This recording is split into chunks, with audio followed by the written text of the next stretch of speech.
Hello, my name is Gerard Creces and I'm seeking the NDP nomination in Huron-Bruce to run in the October federal election. And I'm here today outside a piece of Ontario's manufacturing history. This is the former Volvo plant in Goderich, and I want to talk about the Trans-Pacific Partnership. It's a free trade agreement between 12 countries that represents 40% of the world's economy.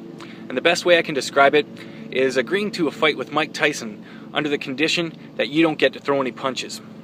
Imagine giving corporations whose main motive is profit the ability to negate public policy and sue our government for their own interests in courts that they created. That's the reality of this agreement. Now, globalization, it's taken a massive toll, particularly in our manufacturing sector, and this empty parking lot illustrates that perfectly.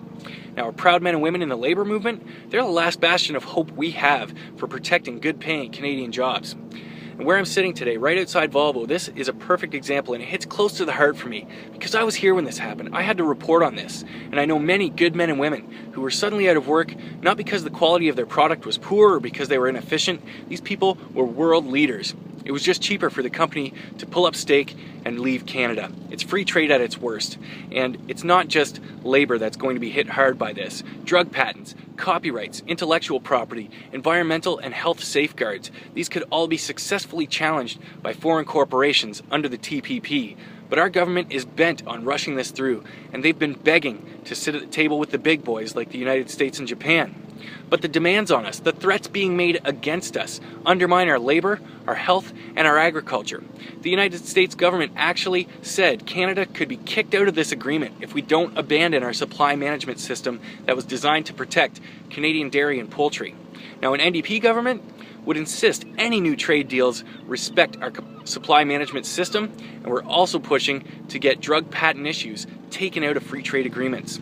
Our agriculture and our health should not be jeopardized for the sake of foreign profit. And if it weren't for our labor, our products, and our buying power, we wouldn't have an economy to begin with.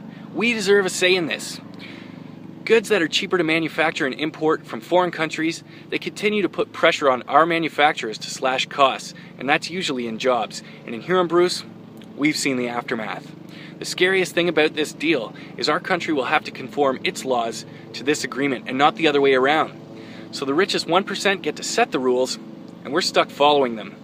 Why does our government and our Prime Minister support this? Whose best interests are being served here?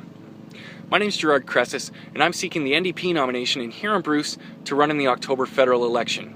Let's protect Canadian jobs, and let's protect Canadian sovereignty. And let's take the power back.